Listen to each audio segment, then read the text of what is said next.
Hi everyone, Justin here from the EFM Health Club podcast. So the boys are a bit off colour this week, so I thought I would take you along my workout for today. I'm doing a trail run. I've recently included trail running into my exercise regime, so I'm videoing this on my GoPro and I'm going to talk you through trail running, one of my sessions, how I do it. Okay, so we're going to get started out on this trail now. You'll notice the sound is a little bit different to what it was in that little introduction. So I'm going to switch between a commentary that I did out on the trail and also providing you some information about trail running where I'm not out of breath and thinking on my feet as I'm running along. Now, this podcast is better viewed over YouTube rather than on the other platform players, because purely it's a fantastic video. So I've GoPro'd this whole workout and this whole trail run that I've gone on today. So it'll take about 25 minutes. The trail, I only went on a reasonably short run because I really wanted to show you the type of workout that I do now a couple of times a week that I've incorporated into my fitness regime. Now, along the way, I will be switching between the trail commentary and my other now studio commentary so that you get the best viewpoint and some information about trail running, what I do, and if it's something that you think you might want to do, or even if you want to just go bushwalking, what you will experience, and also probably to encourage you to run along some trails or at least go out and get in amongst nature. So let's join some of our commentary out on the trail right now. Cruising along. Okay, this is the main fire trail.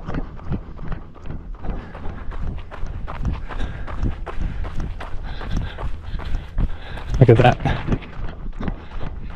Main fire trail on morning. Completely surrounded by bush. A lot of person. Pretty safe. So in that first part of the trail, as I picked my way through a little rocky patch, one of the most important things that I think about, and I'm about to do another little single trail, is my foot placement.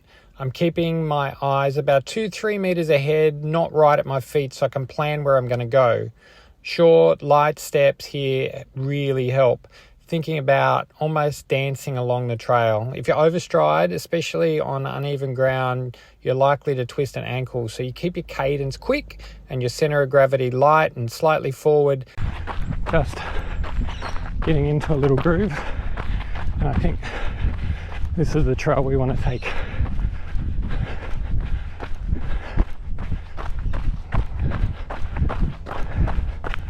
So, quite rocky.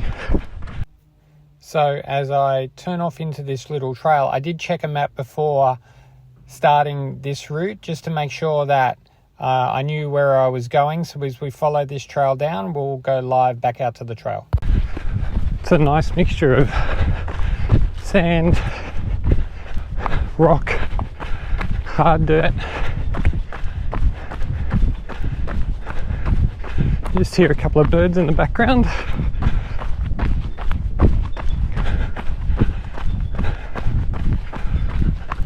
But all in all, pretty quiet. So here's a little side trail that I wanted to go down. And again, so watch the rockiness, watch the unevenness as I kind of maneuver my way through at a nice steady tempo and enabling me to almost, like I say, dance down the trail and move with the terrain rather than trying to fight against it. On every footstep, have to be present in the moment.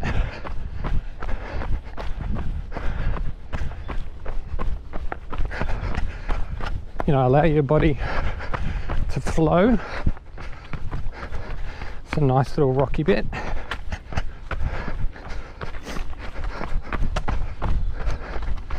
You know, start, stop, and just be a part of what's going on. Now, for years I've run on the road with my headphones on, listening to books, podcasts, not much music, and could just run.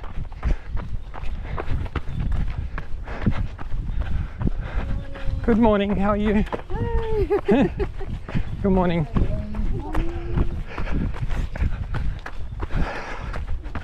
So the other thing I love is that people are very friendly. In the mountains here, everyone says hello. There's never a great drama.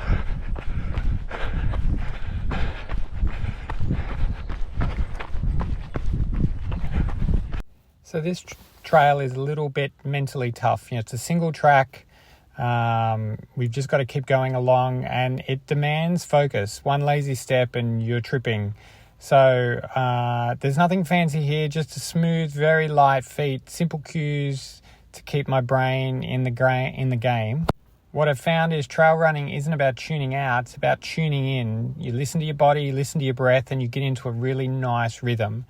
And you'll notice, gear makes a bit of a difference out here. Trail shoes have more grip, they handle mud, loose rocks, inclines. So even if you're walking or hiking, make sure you have sufficiently good footwear. Back out to the track. Every time you go down a hill, you have to go uphill.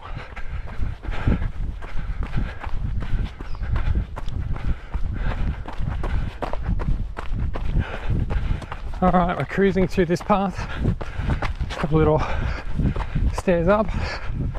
So compared to road running, trail hits more muscle groups. Your core in particular, I find my stomach and my lower abs are really feeling the difference. Glutes, ankles, they all get a good workout stabilizing on uneven ground. It's also a lot easier on the joints, I find.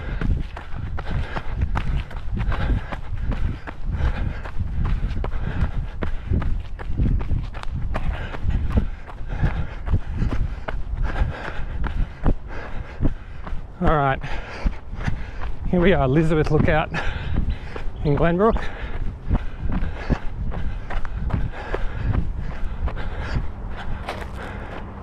You can see most of Sydney.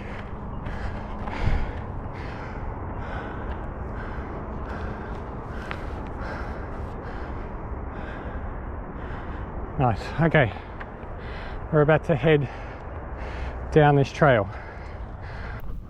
Okay, so this is the part of the trail that starts really nice steep descent, and I will commentate where I can. Okay, so we've done a lookout and we've done our warm-up trail.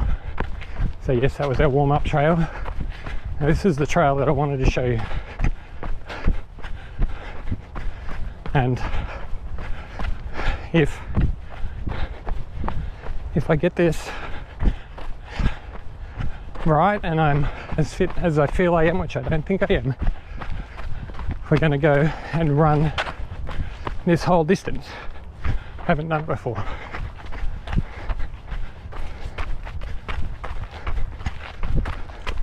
Morning. Good morning, how are you? Good, thanks, how are you? Good, thanks. Good morning.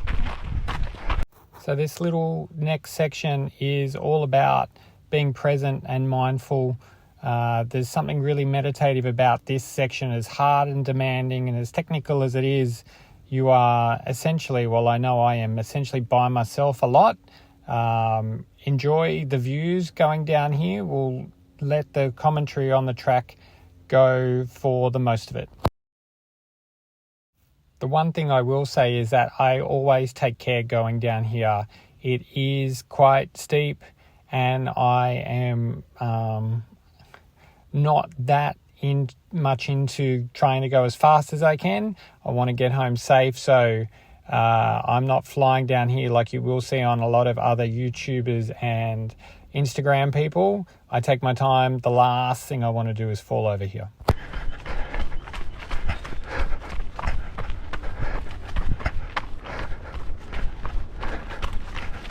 And you can see how big the path is. That's our descent.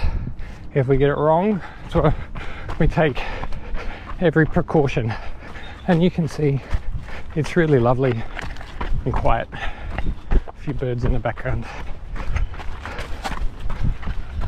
Now the step count for this little section, not including just downhill running, is 483. 483 steps down, which means 483 steps up. So, I mean, this path has been well designed by the council. Nice little rainforest look. Okay.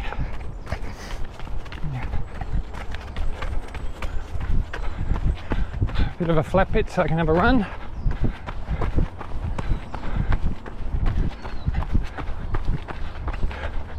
Before we descend some more.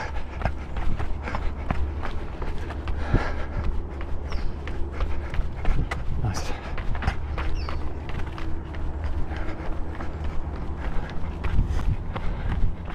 A few more stairs.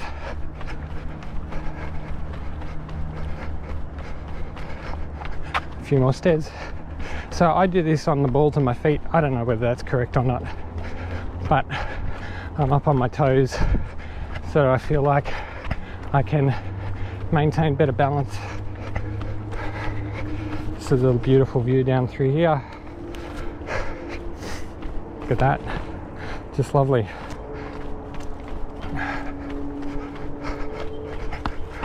Now, we're coming straight back up this path. So when I said I want to run the whole thing, that's what I meant. So you can see all the steps I'm coming down.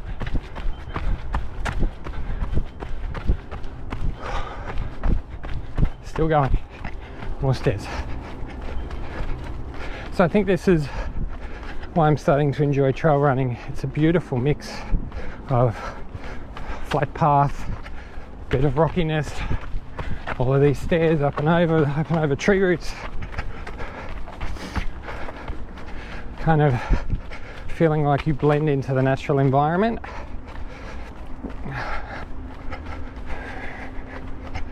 And of course, if you didn't want to run, just bushwalking this, particularly through winter. There's no snakes about if you're a snake phobiast. More stairs. Yeah, if you don't like snakes, winter's the perfect time to come. Yes, it's cold, but you get warmed up. All right, we're still going. Whew. This is where the legs start to burn a bit. And so in terms of what you need to do to prepare for this kind of trail, there's a lot of strength work through the legs, because obviously it is fatiguing on the knees. There's no getting around that. This idea that running is bad for your knees, I really can't cop. We were built to run as humans, and yes, if you sit all day and then try and go for a run and run 10k's, 20k's, your knees are probably going to be sore. It needs to be combined with a good program of strength so that your body is ready to cope with it. Okay, we're on the way back up. Now, you can see the aqueduct here. Look at that really old sandstone aqueduct. Cuts just underneath Glenbrook through Lapston, here in the mountains. And there's another trail down there. I won't have subject you to more stairs or myself for today. Today's a bit of an easier workout. We're going to go up these stairs. Going up sometimes is a bit easier than going down, because you can drive that eccentric movement. The slowing down is sometimes a little bit harder. Well, actually, it's not all. Sometimes it's always a little bit harder than slowing down. Okay, at the top, the aqueduct, that's where we came from.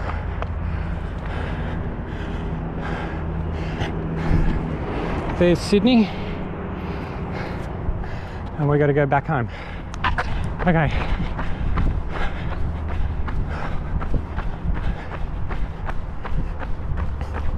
All right, now we're going to do that in reverse. So, full disclosure, I haven't made it up these stairs without stopping yet. I'm not sure today's the day, but we'll see how we go. In any case, what I can tell you is it won't be happening fast.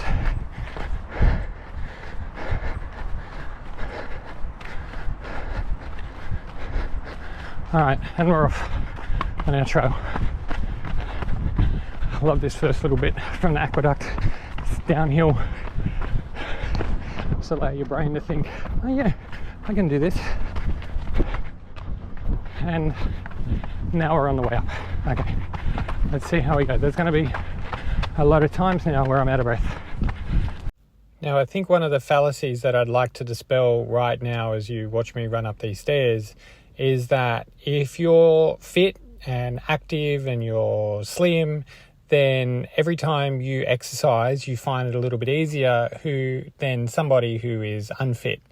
You know, one of the things about trying to be fit and healthy is that you often need to find where your limits are. And if not your limits, just get somewhere close to it so you can maintain that fitness.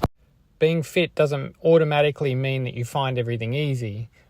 So you'll be able to tell very quickly here that I am very much out of breath and my heart rate is at my maximum.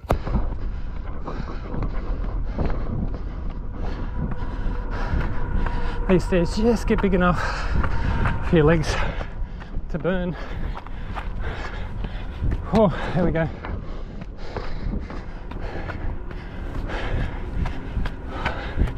One stair at a time.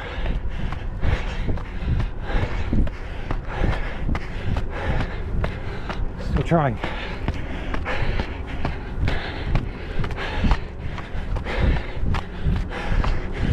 And if you're watching, you can see my arms pumping really hard here so that I'm trying to give my legs as much help as possible by using my arms. It's not really helping, but it's doing a little bit. Oh, my legs. So, the beauty of this is that, like all exercise, you find your limit. And in terms of lactic acid, I found mine just then.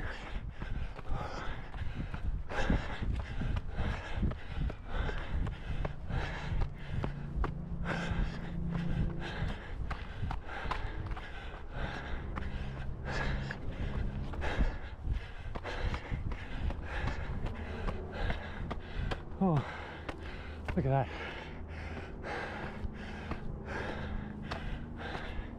Tell you what, these stairs don't feel quite so many when you're running down them.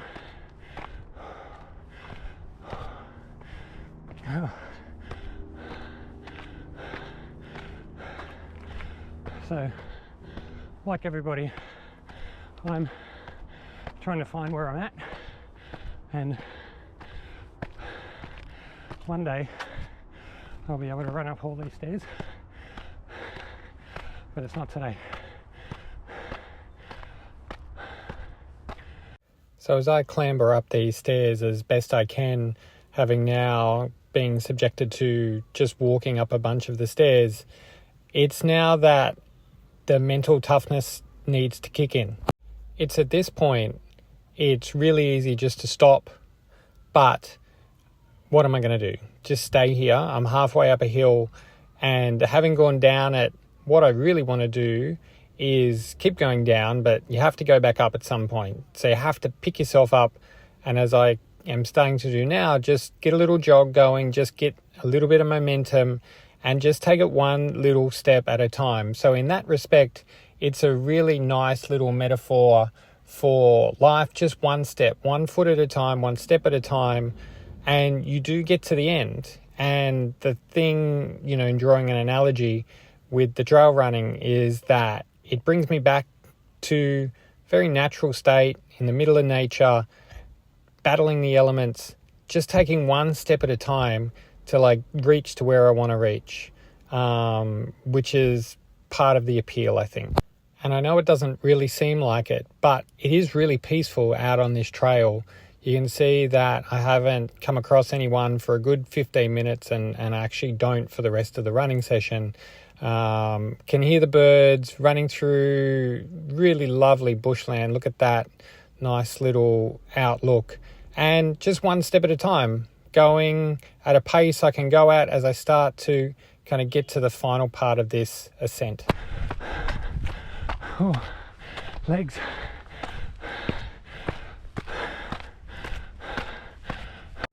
So there's a bit of starting and stopping for me now, and it's a matter of doing what I can. You know, like, I'm not an Olympian and it's something I'm doing for enjoyment. So I go as hard as I can and try and find little spurts where I can when my legs feel good. I run again when I can't, then I do a little bit of walking, and it's all about building fitness for tomorrow.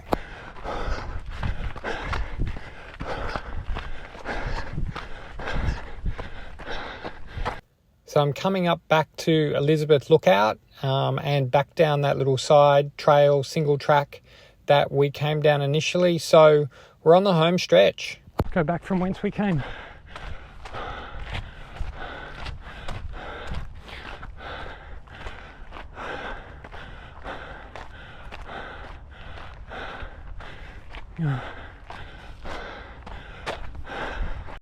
Now, I don't want to subject you too much to my heavy breathing, but in the little snippets that are live commentary from the trail, you can hear just how heavily I'm breathing.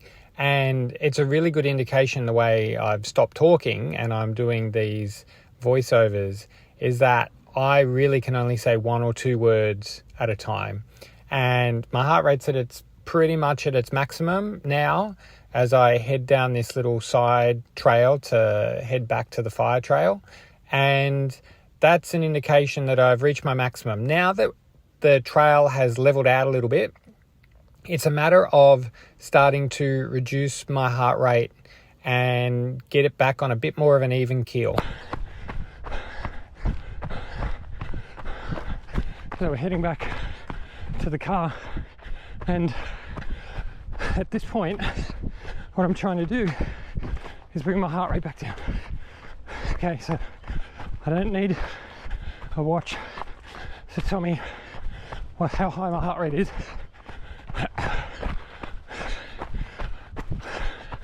I can feel it. Right, so yes, I walked up the stairs, but now I can run a little bit, but bring my heart rate down by going at a slightly slower speed, so that within a few minutes I get back to, I'd suggest, somewhere around 70% of my maximum, and make no mistakes coming up that staircase. I hit my maximum. So just a quick note on trail running. One thing that throws new trail runners off is signage. Trail markers vary in colours and codes and names, so please take a photo of any trail map before you start. If you're using a GPS app like All Trails or Strava, download the map offline as well. Trust me, when your signal drops, you'll thank yourself. And you can see now, within a few minutes, and I'm still running, but slightly slower speed, my heart rate's come right back down. And even though my talking is still a little laboured, I'm able to get out more than one or two words. I'm probably up to 4 or 5, but it's getting better.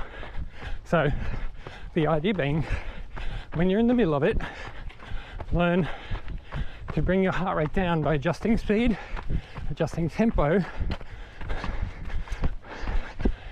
so that you're able to just keep going, keep moving along. Oh, I forgot about this uphill. So this is this rocky little terrain. Whoop, tripped over a stick. So you'll see what I mean here as I run up this little rocky terrain. there's a little trail off to the left and there's a trail off to the right. And, you know, when you are a little lightheaded and you're out of breath, it's really easy to take the wrong path. So I know where I'm going around here, as I've done it numerous times, but, you know, when you're fatigued, it's really easy to take the wrong path. So please upload the map, save the map offline so that you have it in case of emergency. Now we're coming back up to the main fire trail where we'll be able to get a little bit of a flow on in terms of running more like a road run. But I thought I just might mention how fast I'm going. My normal road runs per kilometre is anywhere between 4 minutes 45 seconds per kilometre to about 5 minutes per kilometre. That's where I can sit reasonably comfortably. When I go trail running, it's kind of more in the 5.5 on these nice flat kind of trails where I'm on a fire trail that we're coming up to. While I was going up and down those stairs, it was more in the vicinity of 7.5 minutes per kilometre to 8.5 minutes coming back up the stairs, depending on obviously how much walking you get into. To the main path, the main fire trail, and then we'll shoot off into our little single, and then we're home. And this nice bit of flat gives me a bit of a break, stretch my legs. So just in terms of layering for temperature control, I dress in layers, especially in the mountains where the weather shifts reasonably quickly. If you do any trail running races, you need a whole kit of supplies, but I wear just a light sleeve shirt and a windbreaker, depending on how early in the morning. This is mid-morning. The idea that I like to think about is I start a little bit cold, because overheating will lead to faster fatigue and dehydration. So I dress for what I'm going to feel like about 10 minutes into the run, not at the start. Okay, this is a little single trail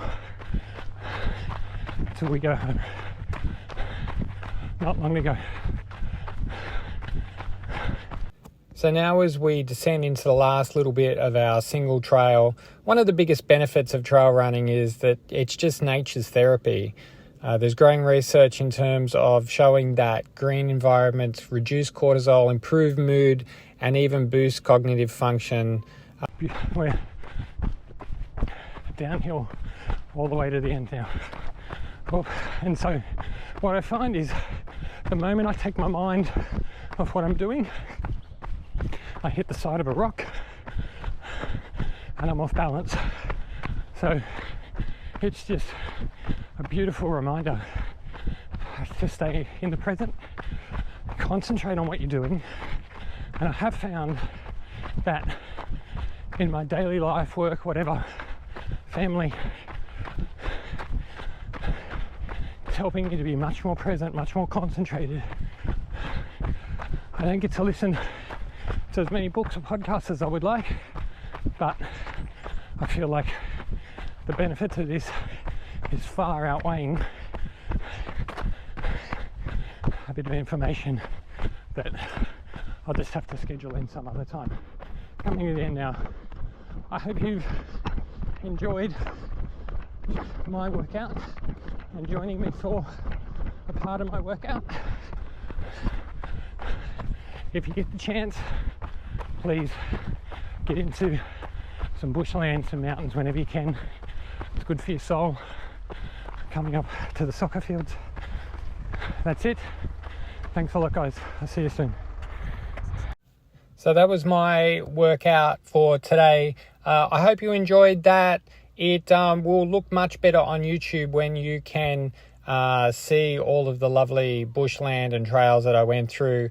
We look forward, Jason, Wade and myself, to having a normal episode next week where we cover all of your health and fitness needs. If you want to follow the podcast, follow us on Instagram at the EFM Health Club Podcast. You can follow myself at EFM Westmead, Jason at EFM Mawson Lakes, and Wade at EFM McGill.